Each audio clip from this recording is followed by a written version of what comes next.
नमो नमो प्रणाम। प्रणाम गुरुजी। प्रणाम गुरुजी, प्रणाम नमो गुरुजी। नमः। गुरुजी नमो। नमो रिहंताणं नमो सिद्धाणं नमो आयर्याणं नमो वज्रायाणं नमो लोये सब्बसाहूणं यशो पञ्चनमुक्कारो सब्बपापपणसनो मङ्गलानं च सव्वेसिं पढमं हवै मङ्गलम् अज्ञानतिमिरन्धानां ज्ञानाञ्जनशलाकया नेत्रम् उन्मीलितं येन तस्मै श्रीगुरवे नमः।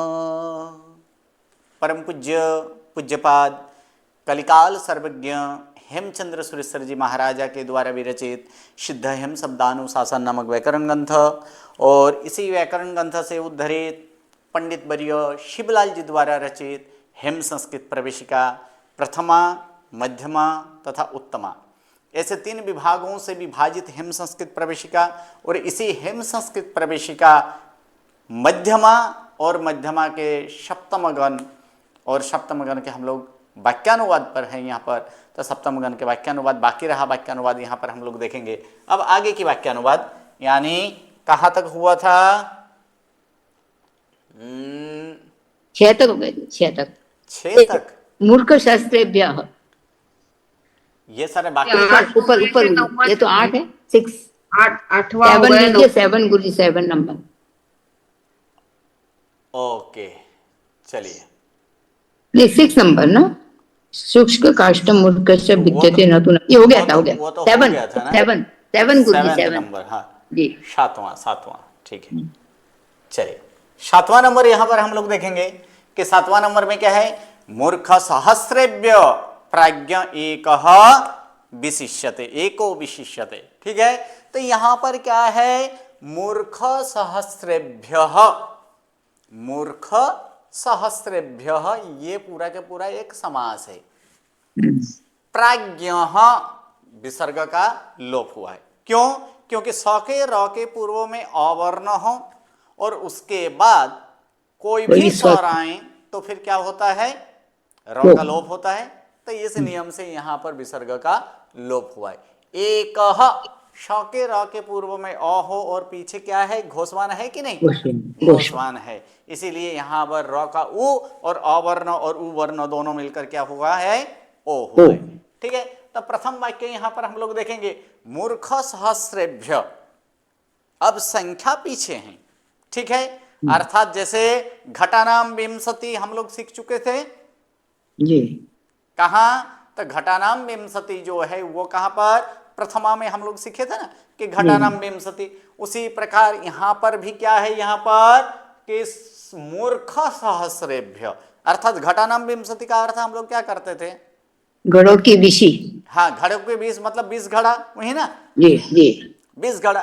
तो वहीं पर यहां भी है कि मूर्ख सहस्रेभ्य, सहस्र अर्थात 1000, ठीक है, और ये इसको पंचमी में लेना है, अर्थात 1000 मूर्खों में।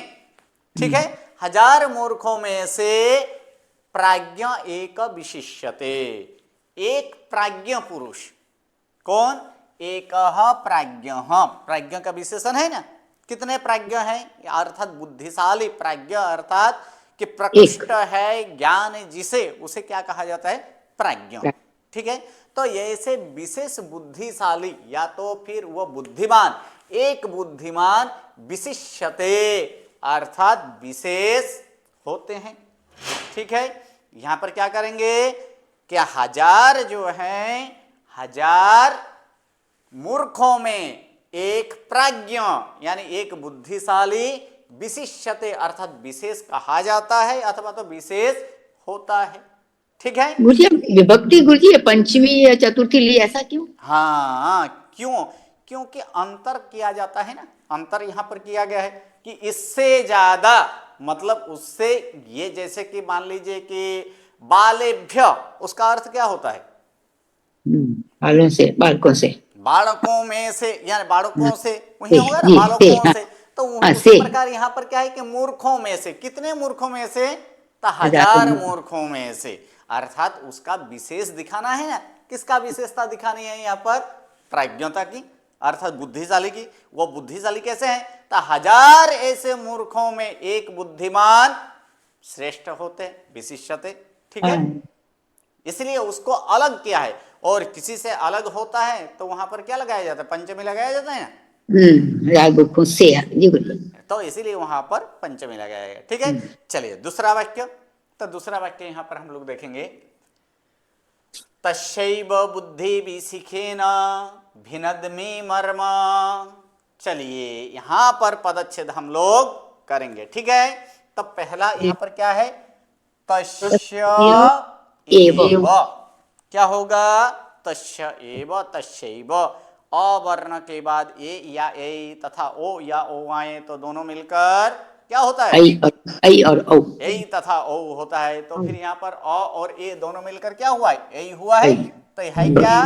तस्य एव। एक यहां पर है बुद्धि विशिखेन, ये सामासिक शब्द है। ठीक है, बुद्धि विशिखेन भिनद्मि मर्म। ठीक है, तो इसमें धातु क्या है? तो ये न विद। तो न विद, क्या है? तो ये न तो विकरण प्रत्यय है। और किसके साथ है? ये द, अर्थात धातु क्या होगा? भिद धातु होगा कि नहीं? जी जी। यानी भिनद्मि अर्थात भिद धातु है। कह भिनद, यहाँ पर कह यानी कौन भेदता है? तो अहम। मैं यहाँ पर है नहीं, लेकिन यहाँ पर क्रियापद से कर्ता कौन होगा? अहम। अहम भिनद्मि अर्थात मैं भेदता हूं। किसको? तो मर्मन शब्द है नपुंसक लिंग एक वचन। यहाँ पर नपुंसक लिंग में है, और नपुंसक लिंग में यहाँ पर ये तो कर्म हुआ है। किसको भेदता हूं? मर्म मर्म को। को। ठीक है, अवश्य। मर्म को। कि यानी कौन भेदता है? कि मैं मर्म को भेदता हूं। किससे? तो यहां पर कहा गया कि बी सीखिए न, बी सीखी अर्थात क्या है वहां पर? बुद्धि। बाण बाण। हाँ, बाण। कैसे बाण? तो बुद्धि भी सीखे ना, बुद्धि अर्थात रूपी। बुद्धि रूपी बाण द्वारा। ठीक है, बुद्धि रूपी बाण द्वारा मैं मर्म को भेदता हूं। किसका? तो तस्यैव, उसी का। ठीक है, एव का अर्थ यहां पर ही करेंगे, यानी उसी का ही, या अथवा उसी बुद्धि, उसी का ही अथवा उसका ही बुद्धि रूपी बाण से या तो फिर बाण द्वारा मर्म को क्या करता हूं? भेदता हूं, या तो नाश करता हूं, या तो छेदता हूं, जो करना है। ठीक है, मुझे चलिए। इसका समास करें। हाँ जी, समास सही है। बुद्धि रूपी विशिखन, ये समास अभी नहीं आया, क्योंकि बुद्धि रूपी जब किया गया है तब यहां पर बाण को ही क्या माना, यानी बुद्धि को ही क्या माना गया? बाण माना गया है ना। यानी किसी को अवधारण करना है। यहां पर अवधारण क्या है कि नहीं? तो ये अवधारण में होगा। ठीक है, बुद्धि एवं विशिख। विशिख। क्या होगा? बुद्धि एवं विशिख इति क्या हो जाएगा? बुद्धि विशिख। और तेन क्या हो जाएगा? बुद्धि विशिखेन। चलिए, मुझे ऊपर वाले का भी समास कर सकते हैं, मूर्ख शस्त्रेभ्यः। हाँ, मूर्ख मूर्ख सहस्त्र, जैसे मैंने बोला घटा नाम विंशति, वो करना है। ठीक है, तो घटा नाम विंशति यहां पर किए थे, यहां पर क्या करेंगे? मूर्खा नाम सहस्र। ठीक है, और तेभ्य इति मूर्ख सहस्रेभ्य। जी। चलिए आगे। तेषां कथम नो हृदयम न भिनत्ति लज्जा। इसमें कोई विशेष कोई यहाँ पर पदच्छेद करने की कोई जरूरत नहीं है, पदच्छेद में ही दिया गया है ना, ये पूरा पदच्छेद में ही है। तेषां कथम नो हृदयम न भिनत्ति लज्जा। तो इसमें क्रियापद है, कौन सा क्रियापद है? भिनत्ति अर्थात सह, यानी भेदती है। ठीक है, और यहां पर न भिनत्ति न पूर्वक करेंगे, अर्थात भेदती नहीं है। ठीक है, यानी भेदती नहीं है। किसको? हृदय, यानी हृदय को। कौन भेदती नहीं है? तो यहां पर करता है लज्जा, अर्थात लज्जा यानी लज्जा ही, लाज जिसे कहता है। और यहां पर नु का अर्थ यहां पर जाने अर्थ में करना है। ठीक है, यानी कथम नु, न जाने क्यों। क्या करना है यहां पर? न जाने क्यों। ठीक है, न जाने क्यों। अब ये जो हृदय जो है ना, केशम हृदयम, तो इसका जवाब क्या आया? तेसम। अर्थात केशम यानी किसके हृदय? तेसम यानी उनके। उनके हृदय। ठीक है, तो यहां पर क्या जाए, यहां पर क्या करेंगे? कथम नो तेसम हृदयम लज्जा न भिनक्ति, न जाने क्यों उनके हृदय को लज्जा भेदती न, यहां पर भेदती नहीं है।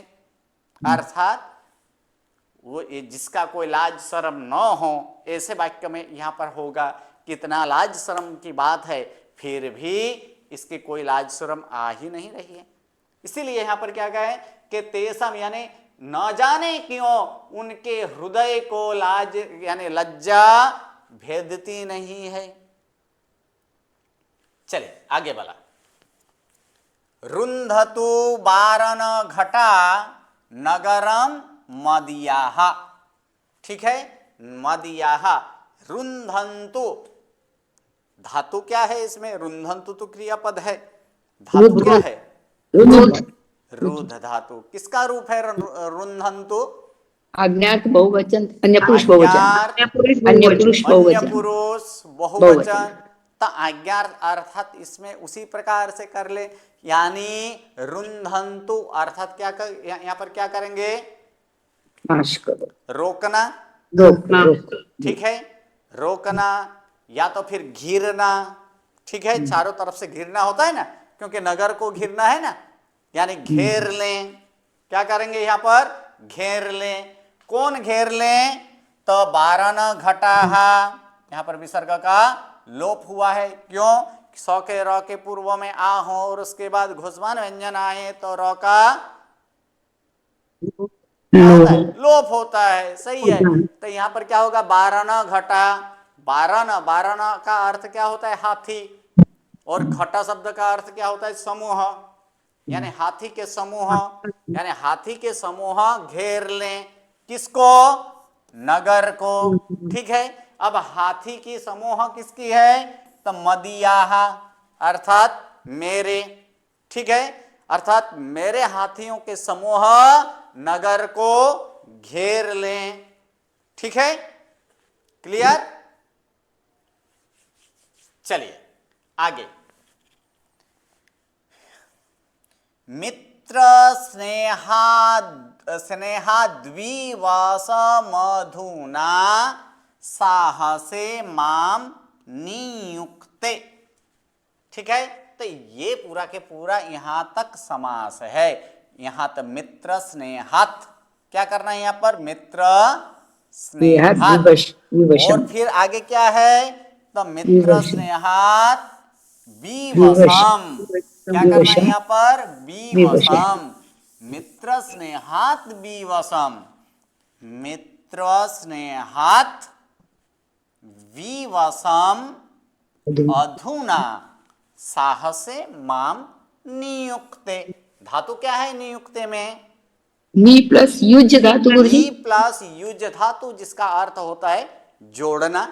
ठीक है, तो नियुक्ते अर्थात जोड़ता है। किसे जोड़ता है?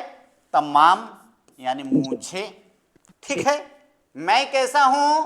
तो ये द्वितीय एक वचन, तो इसमें द्वितीय एक वचन कहां है? माम, माम है ना मुझे। ये तो माम तो है, और कहीं है द्वितीय एक वचन? मित्र के स्नेह बीवसम। क्या है ये? बीवसम है कि नहीं? जी।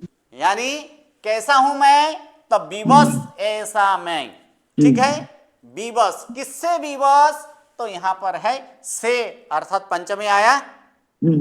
तो पंचमी यहां आया, तो यहां पर क्या है? मित्र की स्नेह से विवश ऐसा मुझे जोड़ता है। किस में जोड़ता है? साहस से, यानी साहस में। कब? अधुना यानी अब। ठीक है, तो पूरा वाक्य हम लोग क्या करेंगे? और एक बात, क्रियापद तो यहां पर तो लगाया गया है नियुक्ते। ठीक है, तो कर्ता कौन है? यहां पर नहीं है ना? विवशम है गुरुजी, विवशम ले लें कर्ता। कौन कर्ता? विवश मतलब स्नेह से विवश मुझे जोड़ता है। नहीं, वो तो विवश विशेषण है। किसका विशेषण? मेरा। का। यानी ओके। माम ये तो कर्म हुआ ना, और कर्म हाँ, वो तो करता नहीं, यहाँ पर करता नहीं है, तो करता नहीं है, इसलिए यहाँ पर हम लोग करता क्या लेंगे? स। दे बड़ा ये। वह, यानी वह अभी, यानी वर्तमान में, हाल के समय में, ठीक है, वह अभी मित्र की स्नेह से विवश ऐसा मुझे साहस में जोड़ता है। ठीक है, अर्थात उसे होप दिलाया जाता है कि तू ये कर सकता है ले, और मैं भी वो करने के लिए तैयार हो जाता हूं। क्यों? क्योंकि जो कह रहे हैं वो कौन है? मेरा मित्र है, और मित्र के साथ संबंध है, इसलिए मित्र के साथ, इसलिए मित्र के स्नेह से वो मैं करने के लिए साहस जुटा पाया हूं। यानी वही बोलता है कि मित्र के स्नेह से विवश ऐसा मुझे अब साहस में जोड़ता है। ठीक है, चलिए आगे की वाक्य। आगे का वाक्य क्या है यहाँ पर? बहती जलमीयम पिनष्टि गंधानीयम। चलिए इसका यहाँ पर हम लोग करेंगे बहती जलम ईयम। ठीक है, जलम ईयम पिनष्टि गंधानी, यानी गंधान, क्या कर रहे हैं? गंधान ईयम। ईयम किसका रूप है? इदम इदम का। इदम का सही है। स्त्रीलिंग है ना, बोलिए। हाँ, स्त्रीलिंग में, सही है, स्त्रीलिंग में करना है, ये स्त्रीलिंग का है यहाँ पर रूप है, इदम स्त्रीलिंग का रूप है। तो फिर क्या करेंगे?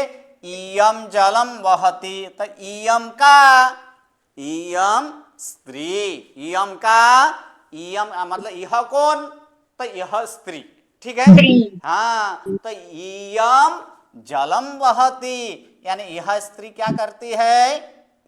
जल ले जाती है। हाँ, पानी जल को के लेके वहन जाती करते है। हैं, या तो फिर जल ले जाती है। ठीक है, और ईयम, तो ईयम स्त्री गंधन पिनष्टि। ठीक है, और यह स्त्री क्या कर रही है? गंधन यानी गंध के सुगंधी द्रव्यों को पिनष्टि अर्थात पीसती है।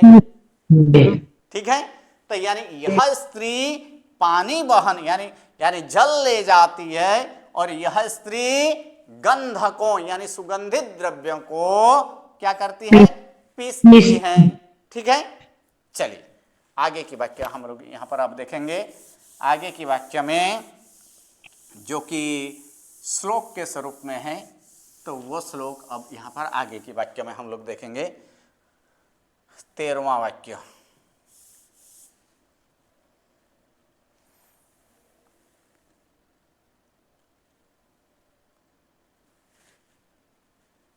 चलिए 13वां वाक्य यहां पर क्या है? पितृन पुत्रा पुत्रान परबद भी हिंसन्ति पीतरो यदर्थम सौहार्दम सुहृदि च विमुञ्चन्ति सुहृद।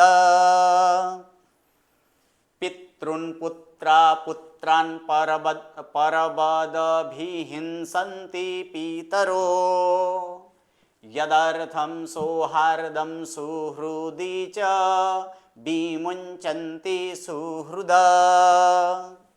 चलिए इसका यहाँ पर पदच्छेद करेंगे, तो पदच्छेद पहले क्या होगा? पितृन। ठीक है, पुत्राः पुत्रान परबत, परबत अभिहिंसन्ति। क्या करना है? अभिहिंसन्ति। पीतरः, पीतरः यद अर्थम, यदर्थम का अर्थ क्या होता है? यद अर्थम जिस पैसे के लिए। सौहार्दम सुहृदि च विमुञ्चन्ति सुहृदः। ठीक है, तो चलिए इसमें हम लोग देखेंगे,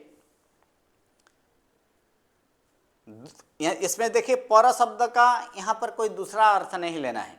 यहाँ पर पर शब्द का अर्थ क्या करना है? शत्रु। शब्दानाम अनेकार्थानाम, पर शब्द का अर्थ क्या होता है? दूसरा भी होता है कि नहीं? जी, पर का दूसरा शत्रु। होता है, लेकिन यहाँ पर शब्द नपुंसकलिंग में है, और साथ में बत प्रत्यय लगने के बाद तो वो तो नपुंसक अव्यय तो बन ही जाता है, बन जाता है ना अव्यय, जी तो वो तो अव्यय तो बन ही गए। तो यहाँ पर परबत अर्थात शत्रु की तरह, ठीक है। तो यहाँ पर सबसे पहले यहाँ पर देखेंगे अभिहिंसन्ति, क्रियापद क्या है, अभिहिंसन्ति है, अर्थात क्या होगा, हिंसा करते हैं, ठीक है। कौन, तो पितरः, पिता पितरौ पितरः, पितरः अर्थात बहुवचन में है लेकिन अर्थ पिताओं ऐसे नहीं बोलना है, क्या बोलना है, पिता ही बोलना है, ठीक है। यानी पिता हिंसा करते हैं, किसकी तरह, परबत अर्थात शत्रु की तरह। ठीक है, शत्रु की तरह हिंसा करते हैं, ठीक है। इसलिए अभिहिंसन्ति है क्योंकि यहां पर बहुवचन है इसलिए।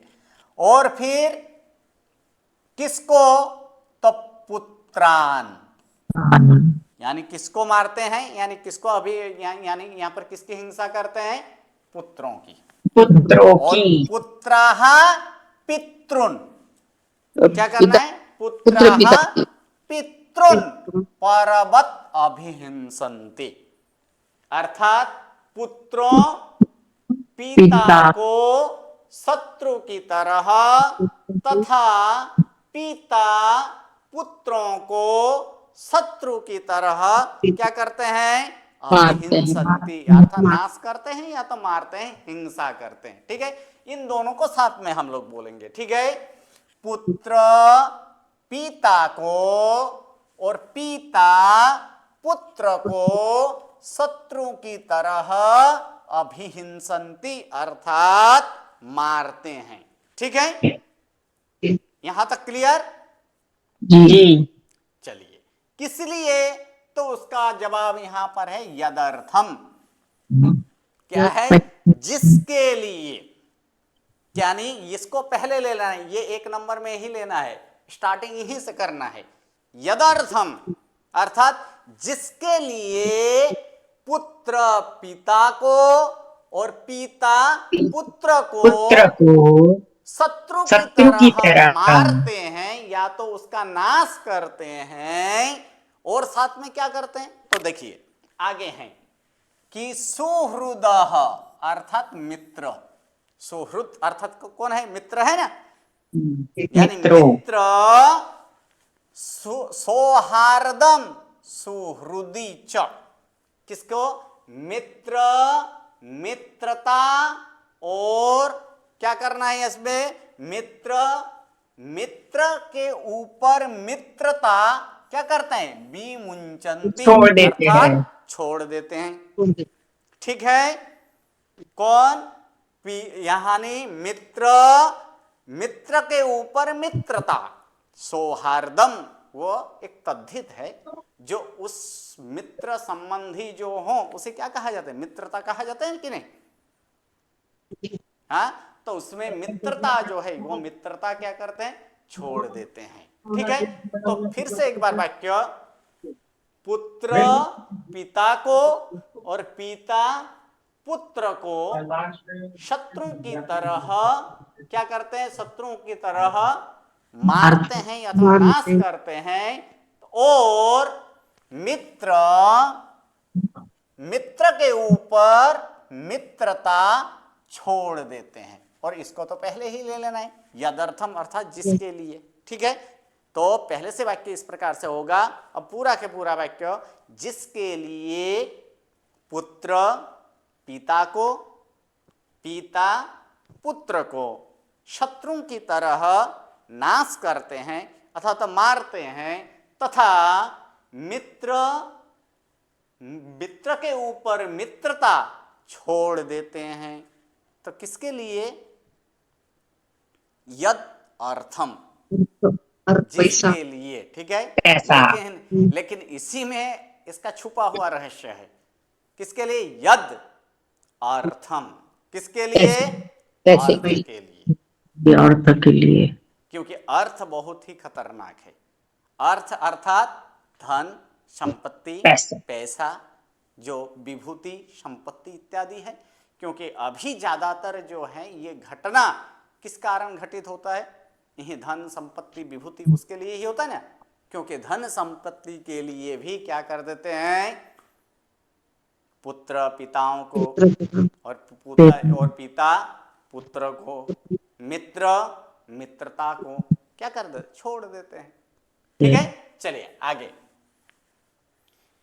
छिन्दन्ति ज्ञानदात्रेण स्पृहा विसलताम्बुधा मुखशोषं च मूर्छां च दैनं यच्छति यत्फलम्। किसका श्लोक है? ज्ञान सार। ज्ञान सार, सही है, ये ज्ञान सार का श्लोक है। छिन्दन्ति ज्ञानदात्रेण स्पृहा विसलताम्बुधा मुखशोषं च मूर्छां च दैनं यच्छति यत्फलम्। तो यहां पर हम लोग देखेंगे कि इसका यहां पर छिन्दन्ति एक पदच्छेद, दूसरा यहां पर क्या है, ज्ञानदात्रेण, दूसरा यहां पर है स्पृहा विसलताम बुधाः मुखशोषं च मूर्छां च दैनं यच्छति यत्फलम्। ये ज्ञानसार का ही कौन सा अष्टक से हैं, बोलिए। ज्ञानसार का तो श्लोक तो है, कौन से अष्टक से हैं? अज्ञान गुरुजी, अज्ञान। हाँ, जो ये ज्ञान के ऊपर ही यहाँ पर बताया गया है। तो सबसे पहले यहाँ पर हम लोग देखेंगे क्रियापद कितने हैं। एक तो छिन्दन्ति, ठीक है, दूसरा क्या है यहाँ पर, यच्छति। यच्छति, ठीक है, यच्छति और छिन्दन्ति। तो छिन्दन्ति में कौन सा धातु है? छिद धातु, सही है। छिन्दन्ति का अर्थ यहाँ पर छिद धातु, और यच्छति में दा धातु। दा धातु का अर्थ क्या होता है वहां पर, दा का देना, ठीक है। और दा धातु का ही यहाँ पर क्या किया है हम लोग, यच्छति यहाँ पर किया गया है। दा यच्छति अर्थात देना यानी देता है, ठीक है। तो दोनों से यहाँ पर हम लोग करेंगे। सबसे पहले इसको नीचे लाइन से करना है, ठीक है। यच्छति अर्थात देता है, ठीक है, देता है, देता है। क्या देता है यहाँ पर, दैनम मूर्छम मुखशोषम। कितना बताया यहाँ पर, क्या क्या देता है, मुखशोष, मूर्छा और दैन्य। मुखशोष, मूर्छा और दीनता, ठीक है। क्या मुखशोष, मूर्छा और दीनता देता है।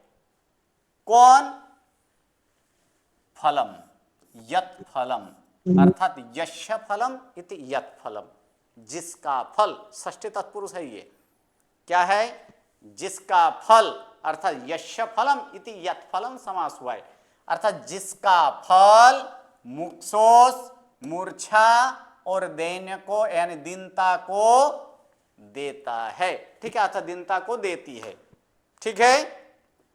अब देखिए, अब कौन, तो यहां पर किसका फल है ये, तो है यहां पर विषलता, यानी किसका फल है, तब विषलता की फल है, ठीक है। तब विषलता ये जो है कि विषलता, और उसी विषलता को क्या करता है, यहां पर क्या करते हैं, तो छिन्दन्ति अर्थात छेदते हैं, छेदते हैं अर्थात छेद करना यानी कट करना यानी नाश करना, ठीक है, यानी काटना तो भी होता है, ठीक है। तो छेदते हैं, कौन छेदते हैं, तो बुधा अर्थात पंडित, यानी पंडित पुरुष छेदते हैं। किसके द्वारा, यानी हेतु नाम क्या है, साधन क्या है, ज्ञानदात्रेण। दात्रेण, दात्र अर्थात क्या बोला जाता है उसको हिंदी में, दातरड़ा ही कहते, दातरड़ा, घास काटने वाला, जो होता है, घास काटने वाला, घास काटने वाला, घास काटने वाला। हाँ, गुजराती में तो दातरड़ा बोलते हैं, हिंदी में क्या बोला जाता है उसको, मारवाड़ी में भी वही बोलते हैं, दातरड़ा ही कहते हैं। दातरड़ी कहते हैं ना, जी, तो वही। जी। तो क्या है यहाँ पर ज्ञान रूपी दातड़ा द्वारा, ठीक है, ज्ञान रूपी दातड़े द्वारा क्या करते हैं, पंडित पुरुष छेदते हैं। किसको? स्पृहा विश्लताम। स्पृहा विसलताम, स्पृहा रूपी विसलता को, ठीक है, स्पृहा रूपी विसलता को पंडित पुरुष ज्ञान रूपी दांतड़ा द्वारा क्या करते हैं, छेदते हैं। ठीक है, तो पूरा यहां पर पूरा वाक्य, यत् फलम अर्थात जिसका फल मूकशोष, मूर्छा और दीनता को देती है, वैसे स्पृहा रूपी विसलता को पंडित पुरुष ज्ञान रूपी दातड़ा द्वारा क्या करते हैं, छेदते हैं, काट देते या तो काटते हैं। ठीक है, चलिए नेक्स्ट वाक्य, तत्रापि न विनोपायं प्राप्यन्ते रत्नराशयः, को हि हस्तं विना भुङ्क्ते पुरोवर्त्यपि भोजनम्। तत्रापि न विनोपायं प्राप्यन्ते रत्नराशयः, को हि हस्तं विना भुङ्क्ते पुरोवर्त्योपि भोजनम। कितना अच्छा वाक्य है, देखिए बहुत बढ़िया। यह वाक्य का अर्थ हमें तो सार लेना ही चाहिए। ठीक है, तो चलिए सबसे पहले यहां पर तत्र अपि न बिना उपायम, ठीक है, बिनोपायम अर्थात बिना उपायम, प्राप्यन्ते रत्न राशयः, कह ही हस्तं विना भुक्ते पूर्ववर्ती अपि, पूर्ववर्ती अर्थात क्या करना है यहाँ पर, पूर्ववर्ती अपि भोजनम। ठीक है, तो यहाँ पर हम लोग क्रियापद देखेंगे। एक क्रियापद है प्राप्यन्ते और दूसरा क्रियापद यहाँ पर क्या है, भुंक्ते। भूंकते। तो भूंकते में कौन सा धातु है, भूंज धातु। कौन सा धातु, भूंज धातु। ठीक है, यानी भूंज धातु। यहाँ पर प्राप्यन्ते अर्थात प्राप्त किया जाता है, यानी यहाँ प्राप्त किए जाते हैं, बहुवचन है ना, यानी प्राप्त किए जाते हैं। और न प्राप्यन्ते अर्थात बोलिए क्या होगा, प्राप्त किए जाते हैं। और न प्राप्यन्ते अर्थात प्राप्त नहीं किए जाते हैं। ठीक है, क्या प्राप्त नहीं किए जाते हैं, रत्नराशयः, यानी रत्नानां राशयः इति रत्नराशयः, यानी रत्नों की ढेर। यानी ढेर का अर्थ क्या होगा वहां पर, समूह। ठीक है, यानी रत्न राशि जिसे कहा जाता है, रत्नों का, यानी रत्नों का ढेर प्राप्त नहीं किए जाते हैं। किसके बिना, तो उपायम बिना। ठीक है, क्या करना है, उपाय के बिना। ठीक है, तत्रापि, तत्र ये वाक्य आगे से कहीं से जुड़ा हुआ है, यानी वहां भी। ठीक है, जिसके प्रसंग चालू है कि वहां भी, जहां रत्न राशि को प्राप्त करना है, तो वहां भी क्या कहते हैं कि उपाय बिना रत्न की राशि यानी रत्न के ढेर को प्राप्त नहीं किए जाते हैं। किस प्रकार, तब यहां पर नीचे दिया गया है, जिस प्रकार पूर्ववर्त्य अपि भोजनम, पूर्ववर्ती अर्थात आगे रहा हुआ। कि पूरा शब्द का अर्थ क्या होता है, आगे, और वर्ती शब्द का अर्थ होता है रहा हुआ। ठीक है, तो आगे रहा हुआ भी भोजन, आगे रहा हुआ भोजन, आगे रहा हुआ भी भोजन, हस्तम बिना कह भुंक्ते, यानी हाथ के बिना कौन खा सकता है, कौन खा सकता है, यानी कौन खाता है। ठीक है, क्या कहा गया है, पूर्ववर्ती अपि भोजनम, आगे रहा हुआ भोजन को हाथ के बिना कौन खाता है। और ही का अर्थ यहां पर निश्चय अर्थ में अर्थात वास्तव में। ठीक है, तब वास्तव में हाथ के बिना आगे रहा हुआ भोजन को कौन खाता है, उसी प्रकार उपाय के बिना वहां भी उपाय के बिना रत्न राशि अर्थात रत्न के समूह या तो रत्न के ढेर प्राप्त नहीं होते हैं या तो प्राप्त नहीं किए जाते हैं। प्राप्यन्ते कर्मणि है ना, जी यदि प्राप्त नहीं किए जाते हैं, ठीक है। अर्थात हर एक जगह में मुख्यतः क्या है, हर एक जगह पर उपाय। यहाँ पर सभी जगह में उपाय होना चाहिए। यहाँ पर उपाय, उपाय का प्रयत्न। अर्थ क्या करना है, उपाय का अर्थ यहाँ पर प्रयत्न, क्या करना है, प्रयत्न। प्रयत्न बिना कुछ भी प्राप्त नहीं हो सकता है। तो जैसे कि आगे 32 पकवान हो, लेकिन वह कहता है कि मैं तो हाथ उठाए बिना ही इसका भोजन कर लूं, तो क्या यह संभव है? नहीं। नहीं ना, क्योंकि वहां पर हाथ उठाने का प्रयत्न तो करना पड़ेगा ना। तो उसी प्रकार यहाँ यही कहा गया है कि आगे रहा हुआ भोजन भी हाथ के बिना कौन खा सकता है। गुरुजी बर्तन में वृत्त धातु में इन प्रत्यय लगा है। हाँ, बर्तिन, इसमें वृत्त धातु में इन प्रत्यय लगकर बर्तिन शब्द हुआ और उसी का प्रथमा एक वचन बर्ती हुआ है। ये तद्धित का प्रत्यय इन है तद्धित का गुरुजी। प्रत्यय, हाँ जी, वो तद्धित का प्रत्यय है। ओके, ठीक है। तो चलिए इस प्रकार यहाँ पर सातवां गण जो है, ये सातवां गुण, यहाँ पर सातवां गण के धातुओं उसका अभ्यास हम लोग कर चुके हैं। अब तक 2 प्रकरण पूर्ण हुआ। प्रथम प्रकरण में हम लोग क्या देखे थे, प्रथम गण, चतुर्थ गण, षष्ठम गण और दशम गण, अर्थात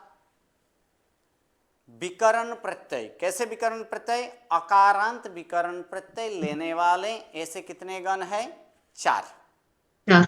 कौन कौन से, तो प्रथम गण, चतुर्थ गण, षष्ठम गण और दशम गण। दूसरा विभाग में क्या आया, तो दूसरा विभाग में यह आया कि अकारांत सिवाय के विकरण प्रत्यय लेने वाले ऐसे 4 गण देखें।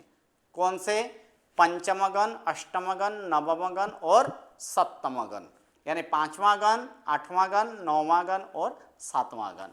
अब तीसरा विभाग में हम लोग प्रवेश करेंगे और तृतीय विभाग है जिसमें विकरण प्रत्यय लेते ही नहीं है, यानी अर्थात जिसका विकरण प्रत्यय है ही नहीं, ऐसे 2 गण हैं। कौन से, द्वितीय और तृतीय, अर्थात दूसरा गण और तीसरा गण। तो दूसरा और तीसरा गण के धातुओं को कोई विकरण प्रत्यय नहीं लगता है, लेकिन उसका रूप किस प्रकार से होता है, उसमें क्या विशेषता है। तो अब ये जो है उनकी विशेषता, उनके किस प्रकार की ये विशेषता इत्यादि है, तो वो यहाँ पर हम लोग देखेंगे। तो द्वितीय गण जो है सामान्यतः यहाँ पर हम लोग कर देते हैं, एक यहाँ पर द्वितीय गण जो कि दूसरे और तीसरे गण में, यहाँ पर अगर देखा जाए द्वितीय और तृतीय गण में क्या होता है, वो गण रहित, यानी गण रहित ये विशेष है, ये गण रहित वाला है, अर्थात इसमें किसी भी प्रकार के गण की विकरण प्रत्यय यहाँ पर नहीं लगने वाला है। यानी ये गण रहित विकरण प्रत्यय से गण रहित ऐसे दूसरे और तीसरे गण के धातु हैं, और दूसरे गण का प्रथम धातु पाठ में प्रथम धातु है अद, इसलिए इसे क्या कहा जाता है, अदादि। अदादि से ये द्वितीय गण। अब अद आदि जो हैं पहले व्यंजनांत नामों के रूप किस प्रकार से होता है उसको हम लोग देखेंगे। उसके बाद स्वरांत धातु, जो स्वरांत धातु है उसका रूप किस प्रकार से होता है वो भी यहाँ पर हम लोग देखेंगे। तो इसमें तो डायरेक्ट प्रत्यय लगने वाला है, प्रत्यय लगेगा कि नहीं, धातु प्लस प्रत्यय, इसमें कुछ नहीं करना है। इसमें क्या करना है, इसमें धातु प्लस क्या लगेगा, इसमें प्रत्यय। तो धातु और प्रत्यय लगकर ये डायरेक्ट क्या बन जाएगा, क्रियापद बनेगा ना, क्रियापद। अब तक क्रियापद के लिए क्या क्या करते थे, अब तक क्रियापद के लिए क्या लगाते थे, धातु प्लस विकरण प्रत्यय प्लस क्या लगाते थे यहाँ पर, प्रत्यय, तब जाकर क्या बनता था, क्रियापद। लेकिन अब क्रियापद सीधा सीधा होगा, अर्थात धातु और प्रत्यय लगा दें तो उसमें क्या हो जाएगा, क्रियापद बन जाएगा। जैसे कि मान लीजिए सबसे पहले यहाँ पर अदादि गण है, लेकिन सबसे पहले इसका आकारांत धातु देखेंगे। और आकारांत धातु में देखिए आप इन सब का रूप आराम से कर सकते हैं। आकारांत धातु यहाँ पर क्या है, या धातु है, और या धातु में प्रत्यय लगाते गए, या धातु में मी प्रत्यय लगे तो क्या होगा, यामी यामी, वस लगा या वह, मस लगा या मह, सी लगा या सी, थस लगा या थ लगा या त, ती लगा त, ये तो फिर तस लगा त, तो फिर क्या हो जाएगा, या तह, अंति लगा तो इसमें क्या हो जाएगा, यांति। समान स्वर के बाद सौ समान स्वर आए तो फिर क्या होता है, दोनों मिलकर स्वदीर्घ सदीर्घ। तो इसमें कोई सिद्ध करने के लिए कुछ है इसमें, सिर्फ अगर प्रत्यय याद रखे तो नहीं, नहीं ना, लेकिन इसमें सिर्फ एक नियम याद रखना है, कौन सा, वह है कि हस्तन अन्य पुरुष बहुवचन, जिसका प्रत्यय क्या है, अन प्रत्यय है ना, अन है जी, अन पुष्प हो जाएगी। लेकिन ये आकारांत धातु में, जो कि ये आकारांत धातु जो होगा, उस आकारांत धातु में क्या हो जाएगा, उस अन के बदले एक उसपुष प्रत्यय भी लगता है, विकल्प से क्या लगता है, ये उस पुष प्रत्यय, अर्थात उसपुष प्रत्यय जब लगे तब आकारांत धातु का आ का लोप हो जाता है। क्या हो जाता है उसमें, आकारांत धातु का आ का लोप हो जाता है। इतना एक नियम है यहाँ पर कि उसपुष प्रत्यय लगने पर अंत्य आ का क्या होता है, लोप होता है ना, तो अंत्य आ का लोप होता है, और कुछ इसमें है नहीं, सिर्फ एक ही नियम इसमें दिखना है। तो नेक्स्ट क्लास में ये आपके होमवर्क में रहा, सिर्फ इतना ही एक ही सिद्ध करना है, बाकी सब में सिर्फ प्रत्यय लगाते जाइए। हस्तन है तो धातु के पूर्व में क्या लगेगा, अ लगेगा ना, तो धातु के पूर्व में अ लगेगा, और तो कुछ नहीं है। या तो फिर उपसर्ग सहित धातु हो तो फिर उपसर्ग के बाद और धातु से पूर्व में अ लगेगा, या तो फिर स्वरादि धातु हो तो फिर आदि स्वर की वहां पर क्या होगी, वृद्धि होगी। ठीक है, ये जो है स्तन का नियम है। सिर्फ एक नियम याद रखना है कि अन जो है अन का उसपुष विकल्प से होता है, और जब उसपुष होता है तब आकारांत धातु का आ का क्या हो जाता है, लोप हो जाता है। इतना ये यहाँ पर नियम में हमें याद रखना है, और कुछ नहीं। बाकी तो सिर्फ प्रत्यय लगाया गया है और कुछ नहीं। इसमें आनी लगे, आबो लगे, आमो लगे, कोई भी प्रत्यय, उसमें ही प्रत्यय लगे, सिर्फ प्रत्यय जोड़ दिया है और कुछ नहीं किया है। यहाँ पर दिख रहे हैं ना, ये या धातु के लिए। ठीक है, ये तो कुछ है ही नहीं, तो इसको बना कर लगेगा। नेक्स्ट क्लास में आगे और भी धातु हैं, आकारांत इत्यादि, या तो सरांत धातु, उसका रूप किस प्रकार से होता है वो हम लोग नेक्स्ट क्लास से देखेंगे। नमो नमो, प्रणाम।